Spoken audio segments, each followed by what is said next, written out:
Aujourd'hui, nous avons un beau sabbat, n'est-ce pas? Qui sont les réponses au beau sabbat? On a de beaux visiteurs. Nous avons de belles chanteuses. Je remercie aussi Agapi qui vient de chanter. Je remercie aussi ceux qui ont donné l'histoire des enfants. Aujourd'hui, l'histoire des enfants était très intéressant. Comme la petite mouche a piqué le lion. C'était très intéressant.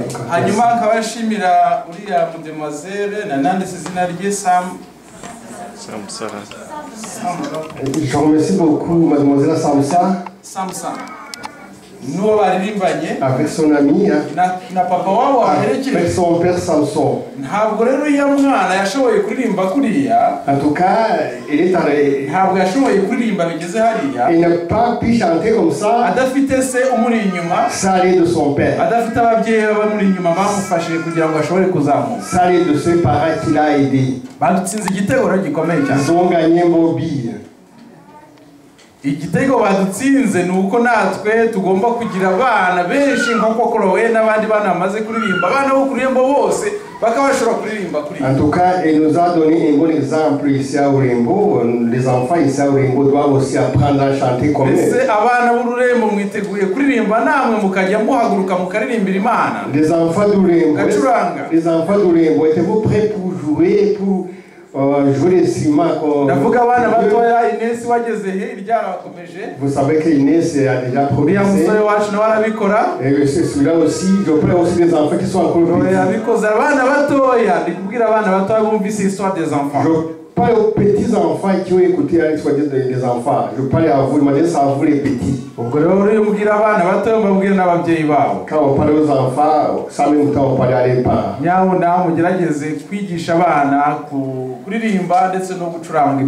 On vous encourage vraiment d'aider vos enfants à chanter et à jouer des instruments.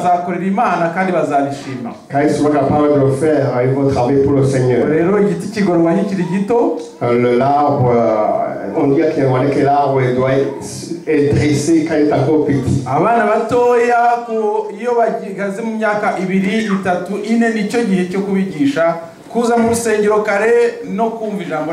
Alors on est capable de bien dresser les enfants quand ils sont encore petits après 2 ans.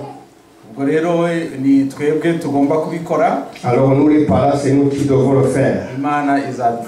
Dieu va nous aider, on va y parvenir. Dieu va nous aider pour tout ça, il va nous y parvenir.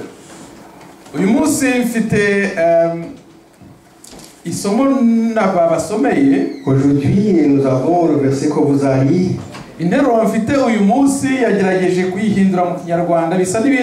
Le titre d'aujourd'hui, j'ai essayé de le changer à Kinyarwanda, mais c'est je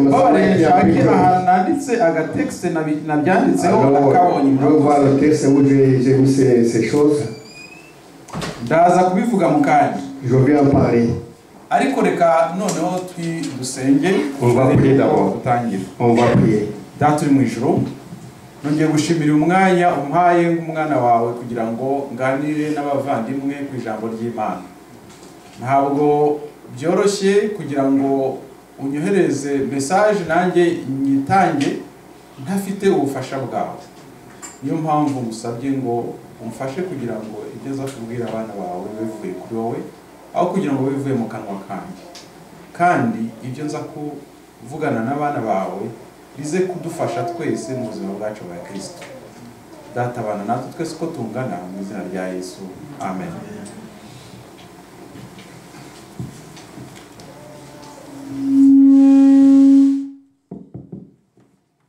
Bese mwese muranyumva? Dufite saa 6:35. Nous avons midi 35. Twagombye kuba kurangiza saa 7. On est supposé finir à 13h. On a que 25 minutes. On va essayer très rapide. Ariko nimubona nyirengeje mumbabarire kugira ngo message nabateguriye uyu munsi ize kutugeraho uko yateguwe. Alors on va essayer de très rapide pour terminer à temps. Reka turambure Bibiliya zacu. Ouvrons nos Bibles. Bibiliya zacu muri Luka 9:57 kugeza 62. Dans Luc 9 verset 57. Ese twese dufite Bibiliya? Nous avons tous nos Bibles. Abafite Bibiliya zabo ni bazirambure hejuru. Les hommes mettent là-haut. Hejuru abafite za iPod na ni byose Bibiliya zose zabuzi electronique. Même si ils sont dans les Muzirambure ndinzirebe.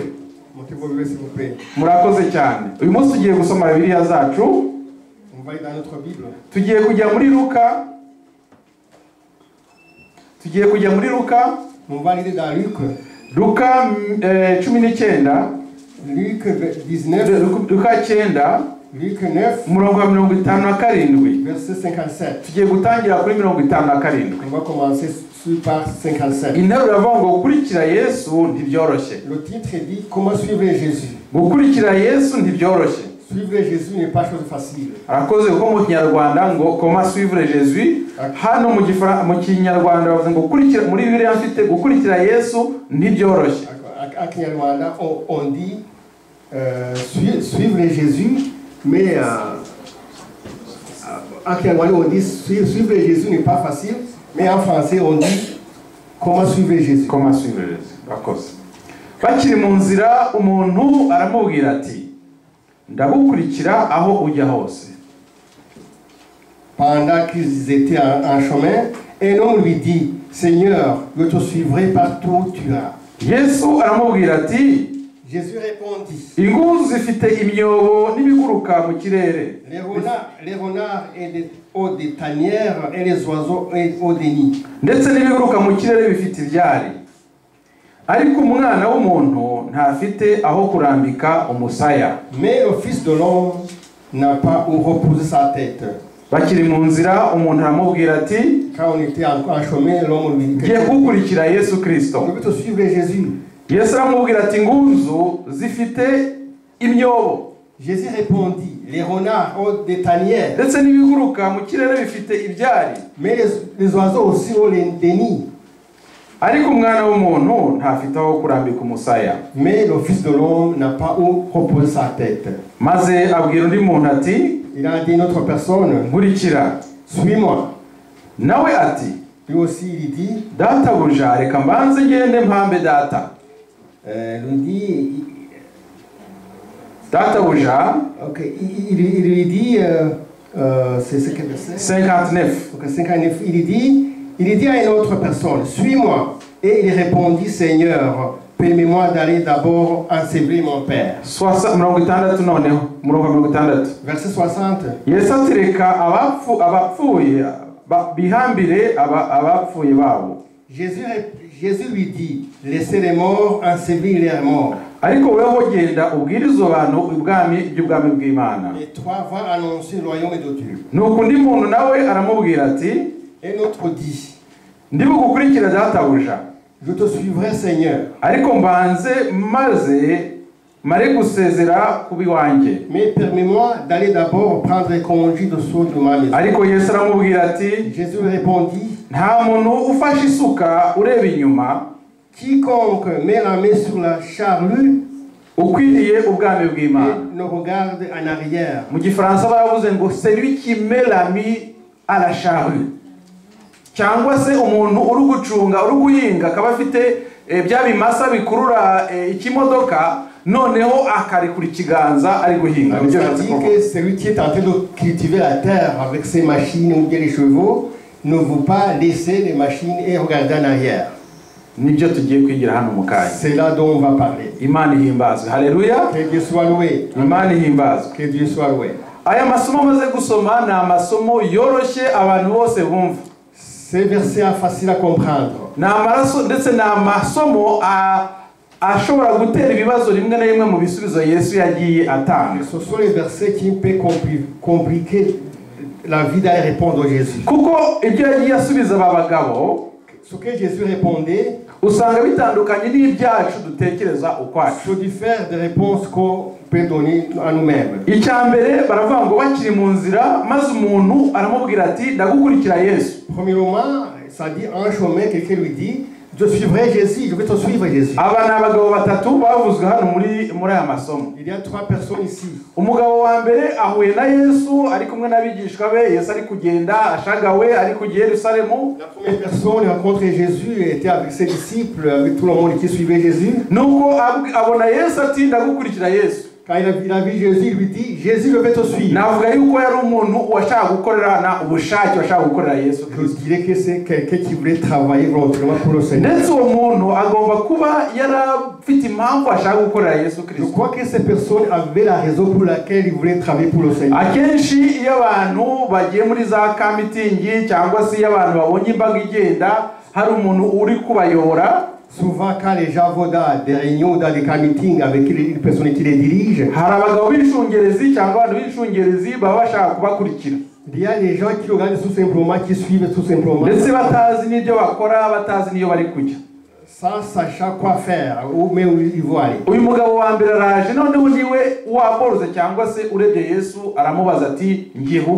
Ces personnes, ils viennent, ils disent à Jésus, Jésus, je vais te suivre.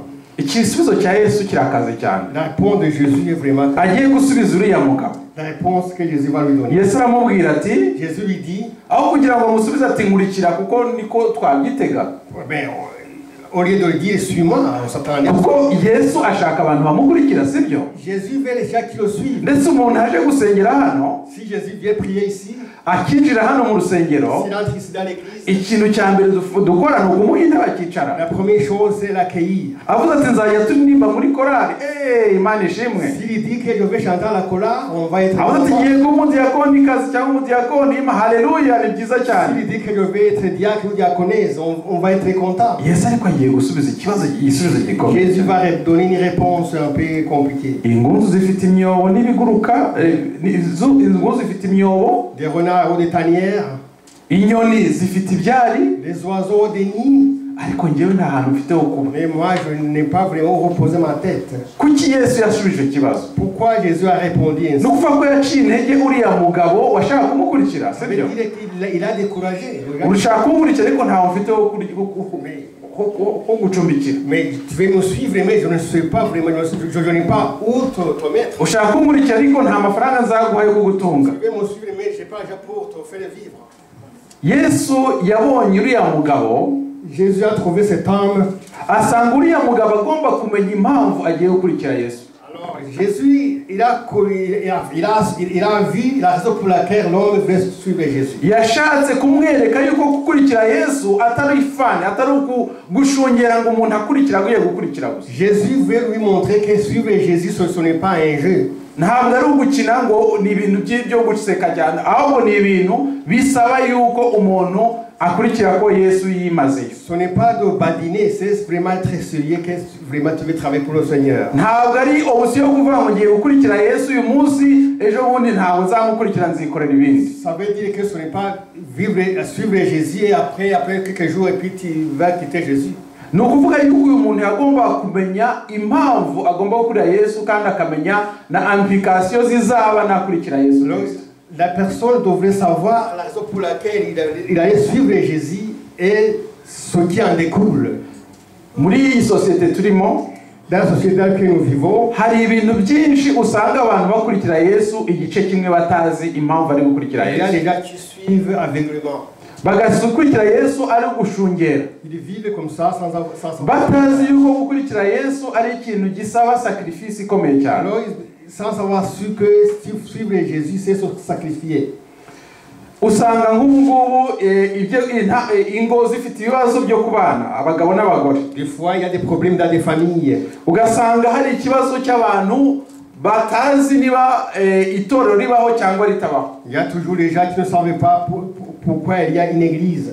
Usanga amabare cyangwa se amakrebo asanga ari abantu benshi bayajyamo kurusha gukurikira Yesu Kristo. Il y a beaucoup de gens qui vont dans des bars, dans des clubs, puisque ariko igihe cya Noheli cyagera, Pendant les temps de fête. Ugasanga abantu bose birunze mu matorero. Alors déjà viennent dans les églises. Joyeux Noël, joyeux Noël. Alors joyeux Noël, joyeux Noël. Ariko noneho wabaza umuntu uti mbese kuki ukurikira Yesu Kristo? Alors quand on pose la question pour laquelle je suis Jésus, akakubwira ati nje nuko ndi umukristo navutse ndi umukatolika cyangwa ndi umudventiste. Il dit moi je suis né chrétien, je suis né adventiste, la pour laquelle igisubizo aba bantu Yesu yabashubije ni nguko yabwira ati mbese uzi ukuntu umukristo agomba kubaho. La raison, la réponse que Jésus a donnée, c'est comme si c'est comme dire, est-ce que tu sais comment tu dois te prendre si tu suis Jésus? Mbese n'ingunzu zifite imyobo. Voilà les renards des tanières. Zifite imyobo zijyamo zifite aho zirara. Ils ont où loger. Ariko umwana w'Imana ntafite naho kurambika umusaya. Mais le fils de l'homme n'a pas où poser sa tête. Ntabwo Yesu koko yari afite ahantu kurambika umusaya, yari afite aho kurara. Jésus n'avait pas où mettre sa tête. Yesu yari afite, ntabwo hano bashatse kuvuga ko Yesu atari afite ahantu ho kurara. Ça ne veut pas dire que Jésus n'avait pas où loger. Ahubwo Yesu yashaka kwereka uriya muntu yuko gukurikira Yesu atari ibintu byoroshye. Alors Jésus veut montrer à son monsieur que suivre Jésus n'était pas facile. Kandi ko gukurikira Yesu atari ibintu by'igice gusa. Suivre Jésus c'est pas le suivre à moitié. Hari agatekerezo k'umuntu wari washaka kugurisha inzu ye. Il y a une histoire de quelqu'un qui voulait vendre sa maison ici. Noneho yashaka amafaranga cyane kugira ngo ashobore kugurisha inzu ye kuko yari afite ubukene. Alors il voulait vendre sa maison parce qu'ils étaient vraiment pauvres. Noneho uwo mugabo mu gushaka kugurisha inzu abona undi muntu ushaka kuyigura. Alors le monsieur a trouvé quelqu'un qui allait l'acheter. Ariko umugabo ashaka kuyigura nta mafaranga yari afite nawe menshi yo kugira ngo amuhe ku giciro yari umugabo yasabaga. L'acheteur n'avait pas assez d'argent pour acheter cette maison. Igitekerezo ngo cyabaye mu bihugu byo muri Afrika cyangwa se muri Haiti, ariko simvuye igihugu neza. L'histoire s'est passée peut-être en Afrique ou en Haïti. Je ne sais pas. Nuko uko byagenze nuko uwo mugabo ashaka kugura ngo inzu. Ce qui s'est passé, l'acheteur yaramubwiye ati nta mafaranga mfite ariko nshobora kuguha igice cya kabiri cy'inzu. L'acheteur lui a dit qu'il n'avait pas d'argent mais qu'il pouvait donner payer la moitié. Noneho wa wundi wagomba kugurisha inzu nawe. Alors le vendeur nawe aramubwira ati inzu nshobora kuyiguha ariko hari ikintu kimwe nifuza yuko nsigarana kw'inzu. Alors le vendeur lui a dit oui, je vais te vendre la maison mais il y a une chose qui est dans la maison qui doit rester. Ibintu byose ndemeye kuguha ku gice cya kabiri nta kibazo. Oui, j'accepte de te donner la maison. Oui, tu es pauvre. Ariko mfite umusumari uri imbere y'inzu yanjye. Mais j'ai un clou qui est devant ma maison. Iyo musumari ndawukurekera.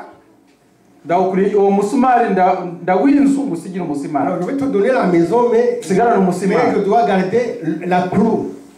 Le clou qui est fixé sur la maison. Nuko uwo mugabo aravuga ati umusumari nta kibazo. Mais le monsieur a dit non, le clou. Amafaranga ndayatanga nta kibazo, umusumari sibimbwiye. Mais le clou c'est rien là pour. Nuko barandikirana. Alors ils se sont écrit des. Bakora kitansi nuko inzu biraguzwe. Ils ont fait contrat puis la maison était. Ariko muri contrat bavuga yuko inzu iguzwe yari iguzwe bramwatse cyangwa se igice cya kabiri cyayo agomba kugurishwa. Alors c'est le contrat, ça dit que la maison était vendue à moitié prix. Ariko yuko amusigiye umusumari imbere y'inzu. Alors il lui dit que ce clou-là était laissé pour le propriétaire. None igitekerezo kivuga yuko mu myaka yashize imyaka imaze gusha nk'itandatu. L'histoire dit qu'après quelques années, wa mugabo wagurishije ya nzu ashaka kongera kuyisubirana. Alors le propriétaire a voulu récupérer la maison. Aragaruka abwira wa mugabo ati, il a dit à l'acheteur, inzu yanjye nshaka kuyigarura, mfite amafaranga yo kuyishura, nshaka kuyigarura. Alors moi je vais encore racheter ma maison, s'il vous plaît. Aravuga ati ntibishoboka. Il a dit non, c'est pas possible. Inzu narayiguze nanjye narayikunze. Je l'ai acheté, je l'aime beaucoup. Aravuga ati rwose mfite amafaranga menshi ushobora kuguha. J'ai beaucoup d'argent pour acheter la maison. L'acheteur a refusé. Alors quand il a refusé, le vendeur est retourné chez lui. L'histoire dit qu'il a amené un chien mort. Alors il a fixé sur son clou là. Noneho ngo inzu donc aravuga ati umusumano wanyu shaka kwishyira icyo nshaka. Il a dit que son clou m'appartient, je peux mettre n'importe quoi qui m'appartient pour moi. Igitekerezo ko kivuga nuko ngo uwo mugabo wagurishije wari ufite iyo nzu. C'est l'histoire. Nta burenganzira afite bwo kumanura iyo mbwa yapfuye. C'est l'histoire. l'acheteur n'avait pas de permission d'enlever le chien qui était pourri. Alors ça a commencé vraiment à sentir mauvais. Alors le chien sentait mauvais jusqu'au moment où l'acheteur a laissé la maison. Alors l'ancien propriétaire a récupéré sa maison. Alors, travailler pour Jésus, c'est... Jésus ne veut pas des gens qui se donnent à lui à moitié.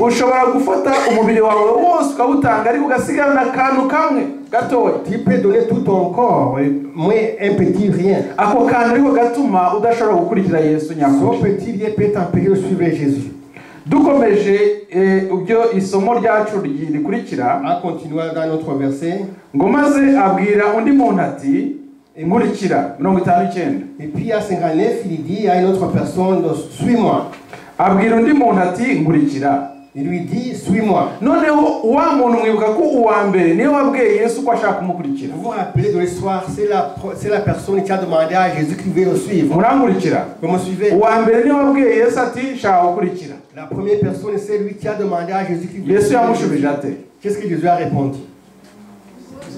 Inguzu ndazibawe ngo ntawe ugomba kunkurikira. Voilà. Si ngombwa ko wankurikira. Il a dit que c'est pressé de me suivre.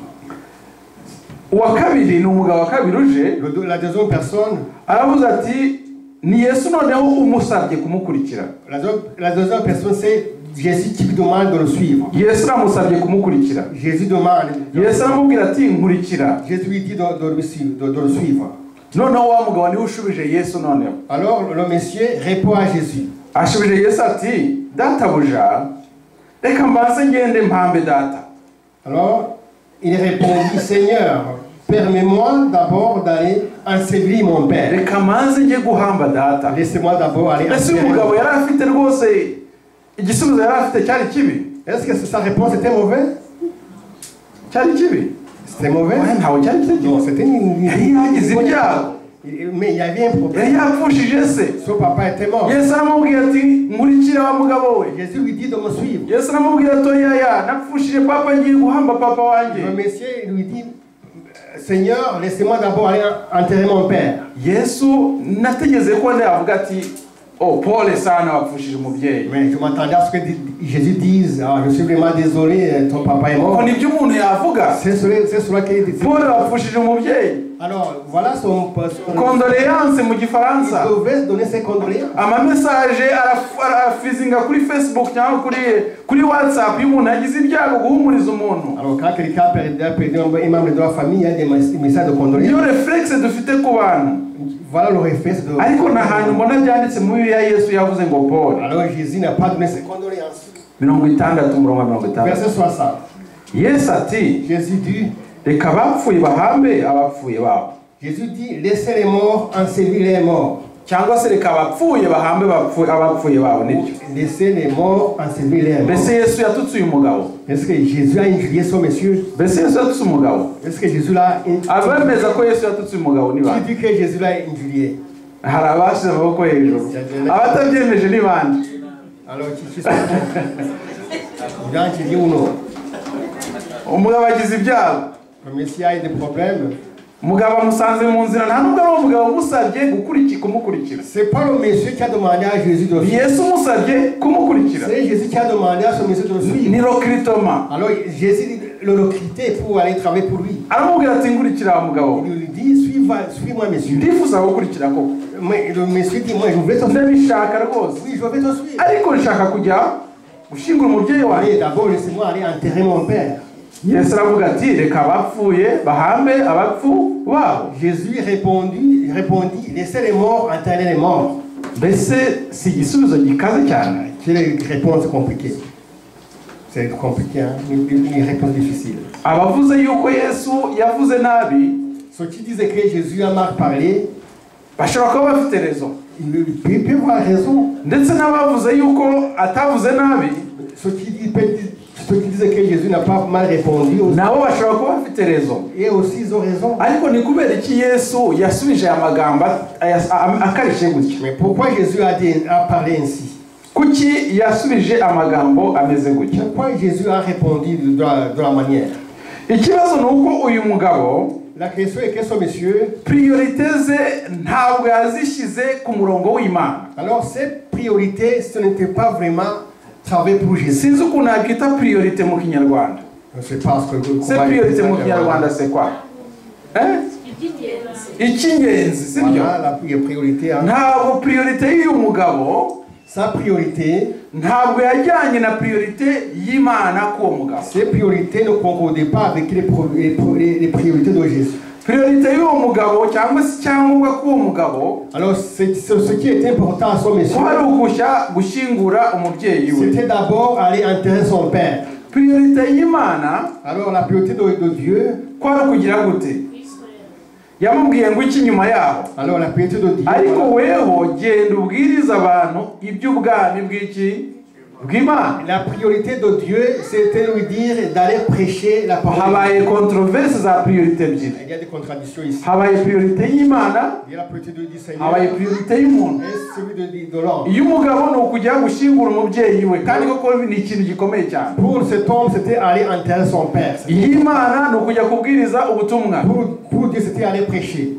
None murumva Yesu yamusubiza. Alors qu'est-ce que Jésus devait répondre? Priorité y'Imana kwari kujya kwigisha abantu ubutumwa bw'Imana. Pour Dieu, c'était aller prêcher l'évangile. Ntabwo kujya kwigisha abantu ubutumwa bw'Imana byari kubuza uwo mugabo kujya gushyingura umubyeyi. Alors prêcher l'évangile ne devrait pas empêcher l'homme d'aller enseigner. Ndetse Yesu yari afite ububasha bwo kuzura umuki wapfuye, si byo? Déjà Jésus avait le pouvoir de ressusciter le monsieur. Uriya mugabo, le monsieur, aho kugira ngo abwire Yesu ati ndagukurikira ariko umubyeyi wanjye yapfuye, au lieu de dire je te suis mais mon papa est mort. Priorité yabaye igiye guhamba umubyeyi wanjye. La priorité, ndagukurikira. La priorité était d'aller enterrer d'abord et puis habaye priorité zitandukanye. Il y a des priorités différentes. Twe priorité dufite ku Mana ningi. Notre priorité c'est quoi pour Dieu? Priorité twibaze priorité dufite cyangwa se icyangombwa ku Imana ni iki? Pour nous ce qui est important comme priorité pour Dieu, hano bakosheze ku kintu cy'urupfu. Ici on a parlé de la mort. Yesu nyirango yashyizeho iki kintu cy'urupfu kubera yuko azi ko ikintu cy'urupfu ari ikintu gikomeye cyane. Jésus ici cyangwa se kibabaza abantu, gihuruza abantu. Jésus sait que la mort c'est une chose très difficile pour lui. Hari filime abanyarwanda bakinnye chorale ntibuka neza. Il y a un film qui a été joué par une chorale ou bien twagwiki Musamariya mwiza mwarayumvise mwese. Le beau samaritain, oui, le chorale de mon samaritain. Akunda kushakusha bazima. Ah ok, c'est quoi? Ok, ça c'est ça. Abanyarwanda bakunda. Alors, on a joué un théâtre qui disait que les Rwandais aimaient les morts kurusha abazima, puisque les vivants. Umuntu akarwaragurika akajya mu bitaro ntihagire umuntu umwe umusura. Quelqu'un tombe malade et personne ne vient pas rendre visite. Umuntu akazenguruka akajya muri chômage ntihagire umuntu umuhamagara. Mais personne n'a son emploi, personne n'aura visite. Agashakisha imyenda yambara akayibura. Il cherche les habits, il ne peut pas trouver. Akajya mu bitaro amezi abiri hakagira umuntu umuhaje n'amadolari ijana. Il va à l'hôpital pendant 2 mois, personne ne l'aide. Ariko inzogera yakoma ngo umuntu yapfuye. Mais quand on dit que quelqu'un est mort, abantu bagahurura. Il y a tout le monde vient. Ishara ryose bakaza. Tout le monde n'abantu batigeze bamusura ukabona barahageze. Tout le monde vient, même les gens qui ne vont pas rendre visite, ils viennent voir qu'il est mort. Priorité y'Imana rero kwari ukugira ngo uyu mugabo kujya kubwiriza abantu. La priorité de Dieu c'était pour cet homme d'aller prêcher l'évangile. Kubwiriza abantu ntabwo ari ukuvuga ngo Yesu araje nimuyamamaze hose Yesu aragiye kugaruka. Prêcher l'évangile c'était très important. Kubwiriza abantu ntabwo ari ukuvuga gusa ngo Yesu araje Yesu araje. Prêcher l'évangile c'est pas seulement dire que Jésus revient. Kubwiriza abantu ni ugusura abarwayi. Prêcher l'évangile. Kubwiriza abantu ni ukureba abantu bafite ibibazo. Prêcher l'évangile c'est rendre une visite aux gens qui sont malades et aller rendre une visite aux gens qui ont des problèmes. Yesu yatubwiraga iyi message ayibwira umugabo ayitubwira natwe. Jésus quand il parlait à son message aussi était pour nous. Atubwira ati priorité zanjye ntabwo ari ibyo n'ibyo, priorité zanjye ni ukugera ku bantu. Jésus a dit ce qui est important pour moi c'est pas d'aller voir les gens qui ont des problèmes, mais c'est pour travailler pour moi pour prêcher l'évangile. Hano hari amagambo abiri nababwiye. Il y a deux mots ici que je vous ai dit. Mu gifaransa babita ngo implication cyangwa se involvement mu cyongereza. mu Kinyarwanda bon mu Kinyarwanda bavuga ngo kwinjira mu kintu, sibyo? C'est ça, involvement, kwinjira mu kintu. Noneho hari iyindi bavuga ngo engagement. Engagement ni kwitanga cyangwa se kwiyemeza burundu. Engagement kwitanga, ça veut dire engagement kwitanga, engagement à Kinyarwanda. Mais Marc, il me dit ça une chose, c'est quoi? J'espère. Hari ibintu bitandukano bibiri by'amagambo. Il y a deux différences entre ces deux. Babitanze hari illustration ihari ngiye kubabwira nasomye muri texte mfite hano. Alors il y a une illustration qu'on a donnée pour expliquer ces deux mots. Ese hari umuntu wenda ntabwo turya ingurube ariko hari igihe ujya muri restaurant bakugaburira umureti urimo bacon, sibyo? Mais on ne mange pas du porc, mais des fois tu vas au restaurant ugasanga hari imireti na bacon cyangwa se umureti uvanze n'inyama z'ingurube cyangwa se inyama zisanzwe baraziproposa mu maresitora là où il y a du porc. Sibyo? Oui, des fois. Hari amagi avanze n'iki? Il y a des na bacon cyangwa se n'inyama mélangé avec le bacon, le porc. Hano rero muri iyo illustration ya involvement cyangwa se na engagement cyangwa se kwinjira mu kintu no kukitanga cyangwa no kukirimo koko bishushanya ibyo bintu bibiri. Dans cette illustration de l'engagement et de l'implication, inkoko yabaye engagé muri processus yo gukora iyo petit déjeuner. Alors le poulet a été impliqué dans la fabrication yinjiye muri iyo processus ariko petit déjeuner. Urukumva yinjiye muri iyo processus kuko itabaho ntabwo amagi yari kubaho, ayo magi ntabwo yari gukora umureti, sibyo? La poule a été impliquée dans ce processus parce que s'il n'y avait pas de poule, il n'y aurait pas des œufs. Turimo kumvikana. Ariko inkoko ntabwo yapfuye, sibyo? La poule n'est pas morte. Turabyumvikanye. Inkoko ntacyo yabaye ariko yinjiye muri processus yo gukora uwo mureti iyo repa. La poule n'est pas morte, mais elle a participé indirectement au processus de préparer son petit déjeuner. Ubwo yinjiye mu kintu. Alors il a été impliqué dans ce sibyo? Noneho yangurube bihishe kugira ngo bashobore noneho gukora za nyama. Alors le porc qu'on a égorgé pour faire ce repas yabaye angaje kuko hari inyama ntabwo ishobora kuva ku kintu cyasigaye kidapfuye, sibyo?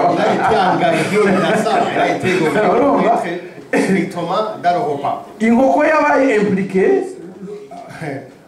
la poule a été impliquée, ingurube yabaye engagée, sibyo?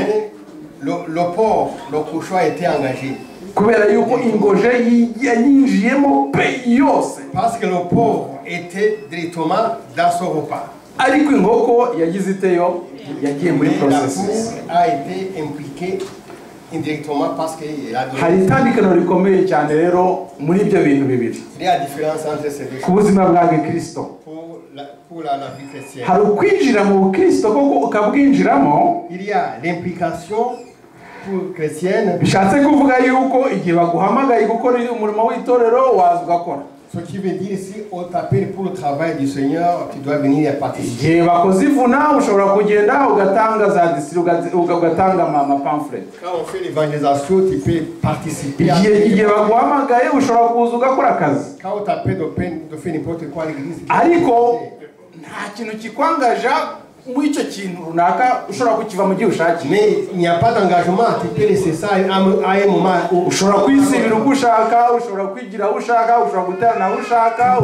Tu peux être absent, tu peux te présenter, pas tu n'es pas engagé. Icyo kibazo. Icya kabiri no implication donc iyo noneho ya commitment mu cyongereza. OK, l'autre chose là kwiyemeza kwitanga burundu, which is a commitment en anglais. Nukuvuga yuko complètement. Urimo koko pe. Ça veut dire que tu es dedans. Urimo pe muri byose. Tu es dedans directement, tu es dedans. Ushobora kuboneka ku munsi kugundi ku isaha ku yindi amasaha 28 ku masaha 28. Tu peux être disponible en tout temps par les 24 sur 24. iyi Imana ishaka gukoresha umuntu, quand Dieu veut utiliser quelqu'un, ishaka ko uwo muntu abe impliqué, aba engagé. Alors, Dieu veut que la personne soit impliquée et engagée en même temps. Umuntu agomba kwiyemeza gukorera Imana burundu. La personne peut vraiment décider de travailler pour le Seigneur. Aho kugira ngo akorere Imana igice kimwe, ikindi gice gikorera ibindi bintu. Au lieu de travailler pour le Seigneur à moitié, Imana dushakira nk'abakristo, Dieu veut de nous en tant que chrétiens, nous kugira ngo tube twiyemeze burundu, aho kugira ngo twiyemeze igice. c'est pour nous engager totalement au lieu de nous engager à moitié. Kuko iyo tubikoze, Quand nous faisons ça, nibyo bisubizo mubona hano Yesu yagiye abwira abagabo. c'est ça correspond aux réponses que Jésus a données à ces messieurs. Arababwira ati ntaho ufite ho kuryama. Il leur dit, moi je ne vais pas vous mettre ma tête. Uwa kabiri aravuga ati reka abapfu bahamba abapfu babo. L'autre lui a dit, laissez les morts enterrer les morts. Kubera ko yabonaga ko abagabo batagize gute batinjiyemo. Parce qu'il voyait que ces gens-là n'étaient pas vraiment sérieux. Ikibazo twakwibaza, Voilà le problème que se pose. mbese twebwe mu itorero ry'Imana twinjiyemo gute? Est-ce que nous, comment est-ce que nous sommes vraiment engagés? Mbese twinjiyemo gusa cyangwa twaritanze mu itorero? Est-ce que nous sommes seulement venus comme ça ou bien nous sommes impliqués Ese complètement? umuntu ushobora kuboneka igihe cyose, amasaha yose, igihe cyaricyo cyose ugakora umurimo w'Imana? Est-ce que tu peux être disponible en tout temps pour travailler pour le Seigneur? Ibyo nibyo Yesu adushakira. Voilà ce que Dieu veut que nous qu'on fasse. Bisaba yuko dushyira Imana nyambere kugira ngo tubishobore. Ça demande que nous mettons. Sinzi niba narigeze kubibabwira. Je ne sais pas si je voulais dire la Nkunda kubwiriza hano akenshi hari igihe nsubira mu byo nababwira. Des fois quand je prêche, je répète encore la Ariko même chose. umwarimu burya iyo asubiye mu bintu byinshi yagiye asubira mu isomo, Quand le professeur répète les mêmes choses, akenshi nuko iryo somo hari ritarumviswe n'abanyeshuri. c'est parce que peut-être que les étudiants n'ont pas bien saisi la leçon. La ouvre la matière. Iyo asubiyemo uyu munsi Quand il répète aujourd'hui, akongera agasubiramo ikindi gihe, alors il répète encore une fois, akongera agasubiramo ikindi il gihe, répète.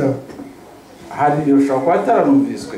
Mais peut-être il y en a qui n'ont pas bien compris la matière. Priorite zacu tuzishyira he? Où est-ce que nous mettons nos priorités?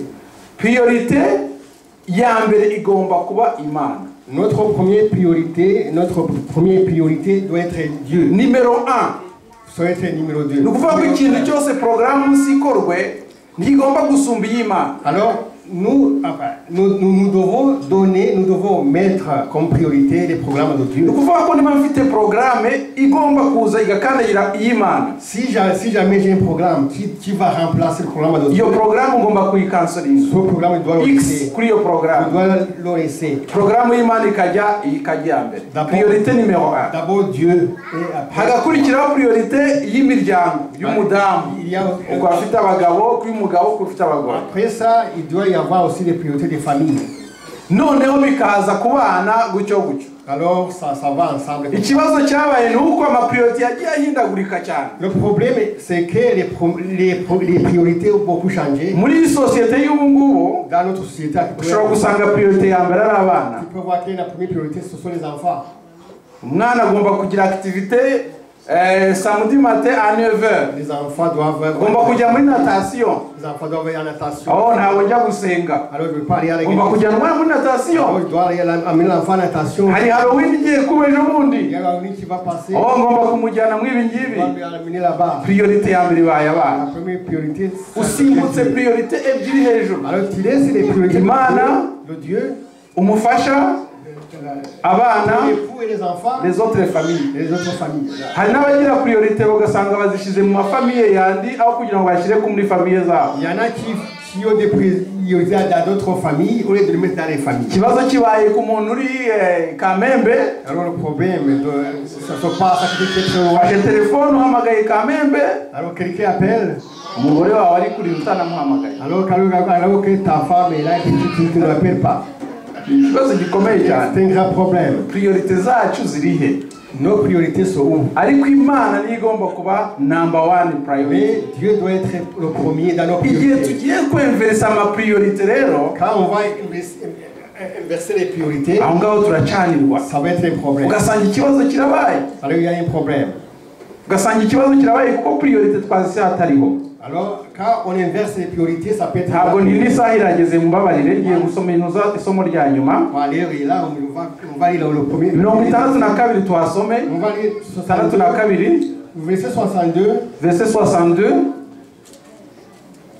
Nuko undi muntu nawe aramubwira ati ndibukurikira databuja ariko mbanze maze gusezera kubi wanjye. Un autre dit, je te suivrai Seigneur, mais permets-moi d'aller d'abord prendre congé de sort de ma maison. Ni undi mugabo nawe uje nawe. Une autre personne encore qui vient. Ndagukurikira. Je vais te suivre Jésus. Ariko ngiye kumanza gusezera kubi wanjye. Mais je dois d'abord dire au revoir à ma famille. Priorité bayo gusezera iki? La priorité devient dire au revoir à la famille. Famille. C'est la famille d'abord. Yesu aramusubiza ati, Jésus répondit. nta muntu ufashe isuka ureba inyuma. Jésus répondit, quiconque met la main à la charrue ukwiriye ubwami bw'Imana et regardant en arrière n'est pas propre au royaume de Dieu. Gufata isuka ureba inyuma. Alors quand on prend hano mu gifaransa bavuze ngo mettre la main à la charrue. Ici bavuze ko mbese umuntu ufashe isuka ese hari umuntu wari wajya kuri Vieux Port akareba biriya bifarashi biri gukurura ibigari? Murabizi mwarabibonye? Est-ce qu'il y aurait quelqu'un qui a vu les chats qui tirent des chevaux bizi gutya? Amashevo rero kera bayakoreshaga bari guhinga. Dans le temps les chevaux étaient pour la cyangwa se bagakoresha inka ziri guhinga bakazishyira imbere bakazihambiraho ikintu kimeze nk'ikigorofani zikaba zifite ibintu by'ibiziga bigenda bihinga ubutaka. Niko abazungu batangiye bahinga. Iyo wabaga uri guhinga inka zabaga ziri kwa avansa, hari icyuma kiri kugenda gicukura ubutaka, uri gukurura wa mugozi ukurura za nka, inka zikagenda zavansa zihinga zigenda vuba. Nibyo Yesu ari kuvuga hano mu Kinyarwanda, kuko Ikinyarwanda usanga hari amagambo menshi abura, babihinduye isuka. baravuze ngo ni isuka, ngo nta umuntu ufata isuka ngo urebe inyuma, ariko ni shahi rwose iri guhinga iri kugenda. Yesu yashatse kuvuga iki hano? Ntabwo waba watangiye gufata isuka wafashe iyo shari uri kugenda utangiye guhinga, utangire kwiganira na Minani hano inyuma, utangire wirebera hariya wikorera ibindi, ngo ushobore kugera ku byo ushaka kugera, uzaba umukene. Tu vas être pauvre. Tu ne vas pas terminer ton travail. Tu ne vas pas terminer ton champ. Tu vas échouer dans tes objectifs. Hano rero Imana irashaka kutwereka ko tugomba kugira objectif dans la vie. Ici Dieu nous dit que nous devons d'abord avoir un objectif. Nta nubwo ari kubyibokamana gusa. C'est pas seulement pour ce qui concerne la religion. Sorry. Amazi hari yabuze mbabare namuvugishije cyane. Ndangije ngiye kurangiza mubabarire. On va bientôt terminer. Ngiye kurangiza kuri objectif. On va terminer sur l'objectif. Objectif cyangwa se umugambi, objectif mu Kinyarwanda mubabarire iki? Ni umugambi, intego. Iyo umuntu adafite umugambi mu buzima bwe, quand quelqu'un n'a pas de vision ou objectif, il peut rien dans la vie. Ujya imbere ugasubira inyuma. Quand tu avances, tu retournes en arrière. Usubira inyuma ugenda usubira inyuma.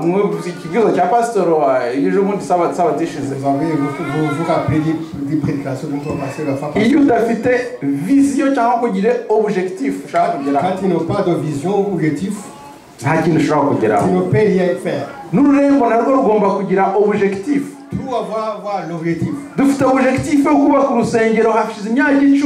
Nous avons l'objectif de construire l'église, ça fait 10 ans. Ariko tugenda dusubira dukurura izo nka tukisubirira inyuma tugasatira. Au lieu d'avancer, on critique et puis on regarde en arrière. Ibintu bikadusubiza inyuma byinshi ugasanga nta kintu turi kugeraho. Alors ce qui nous fait retourner en arrière, il y en a beaucoup de choses. Tugomba kugira objectif noneho twamara kuvuga tuti tugiye kugira hari yanga nous avons nous fixé les objectifs pour avancer. None ugafata ibintu byose bishobora gutuma ugera kuri icyo kintu. Alors il faut faire ce que tu arrives à ce que tu viens faire. Nigeze kumva témoignage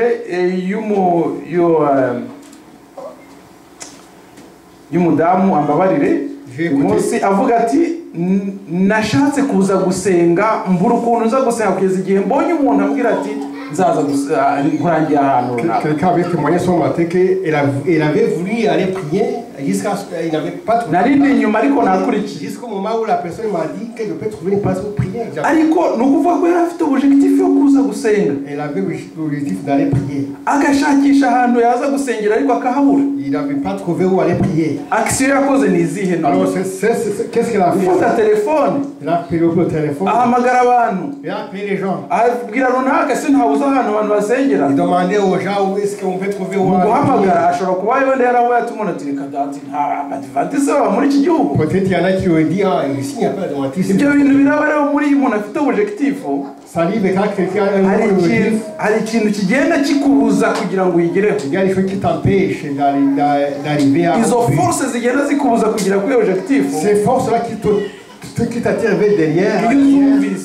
Quand tu les as, uratsindwa. Tu échoues. Niyo mpamvu mu buzima bw'umuntu haba mu buzima professionnel haba mu buzima busanzwe haba mu buzima bw'itorero nta muntu ugomba kubaho adafite ikintu ashaka kugeraho. C'est la raison pour laquelle dans toutes nos vies professionnelles, familiales, dans nos vies personnelles, il faut toujours avoir l'objectif. Niba uvuga uti nshaka kugira aya mazi, alors si tu veux dire que tu veux avoir de l'eau, noneho aya mazi buri munsi njye nywa amazi. Alors tu veux dire à ce que tu bois encore de l'eau tous les jours. Si tu veux faire ça, tu dois boire de l'eau chaque jour. Quand tu n'es pas capable, tu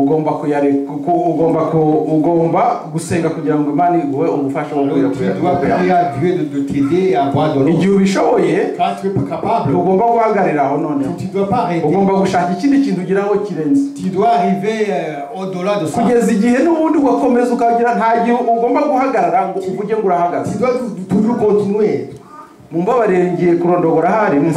Excusez-moi, abazungu impamvu bashoboye kwidevelopa mu iki gihugu, les occidentaux, raison pour laquelle ils sont vraiment développés. nta yindi sokre bafite irusha iy'abirabura cyangwa abandi banoze. Il n'y a pas d'autre sokre, ni objectif. C'est objectif.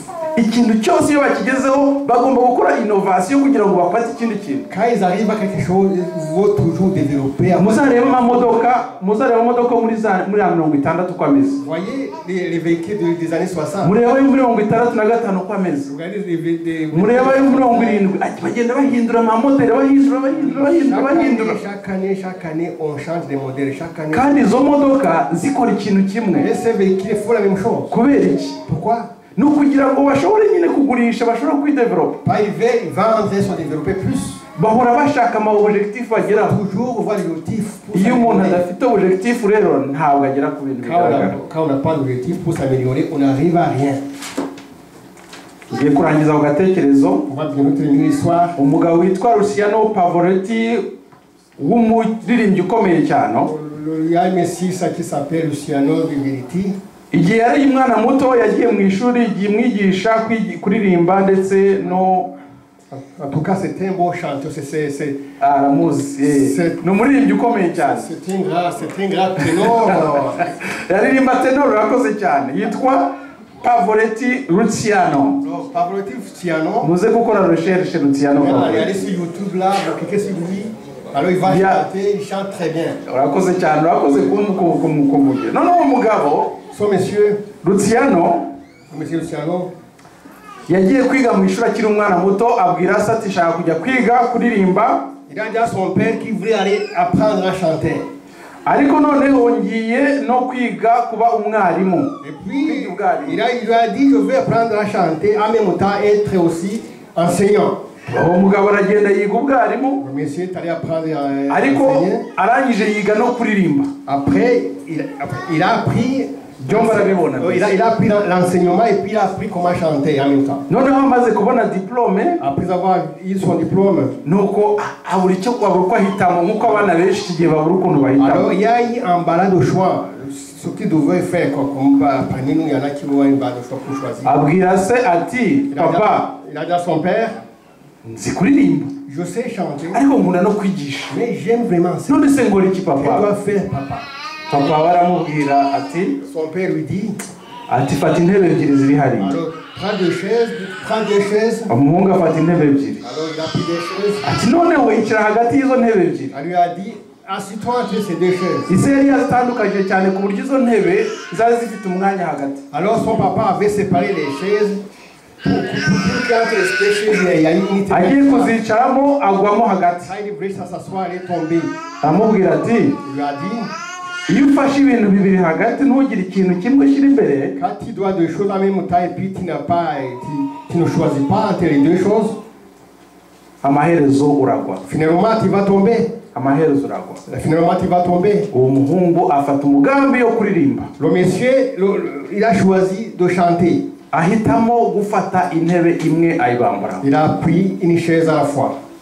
Umukristo nawe, Le chrétien aussi, twahisemo gukurikira Yesu. nous avons choisi de suivre Jésus. Twahisemo gukurikira Imana. On a choisi de suivre Dieu. Impamvu twamuhisemo nuko turi hano. La raison pour laquelle c'est que nous sommes ici. Niba twaje hano mu gitondo nuko twahisemo gukurikira Yesu Si Kristo. on est venu ici, c'est qu'on a choisi de suivre Jésus. Ikibazo nukiye. Dans la question là, le problème. Mbese dufite umugambi? Est-ce que nous avons l'objectif? Mbese dufite priorité? Est-ce que nous avons des priorités? Mbese koko ubuzima twahisemo turabukora tububamo nkuko Est-ce que la vie dont nous avons choisi, est-ce que nous sommes dans cette vie là que nous avons choisi? Yesu adufashe, Jésus nous aide. Yesu aturinde. Il nous garde. Gukurikira Yesu ntabwo byoroshye. Suivre Jésus n'est pas facile. Gukurikira Yesu ntabwo ari ikintu cyoroshye. Suivre Jésus c'est pas un jeu. Ariko niduhaguruka Mais quand on se décide, tukishyira mu maboko y'Imana, on se met dans les mains de Dieu. tugasaba umwuka wera kudufasha, On demande au Saint-Esprit de nous aider. Imana izadufasha kugira ngo duhitemo neza Dieu va nous aider à bien choisir. kandi tugere ku ntego Imana Et yaturemeye. on va arriver à l'objectif. Yesu abamugisha, Yesu ashimwe. Que Dieu vous bénisse à tous.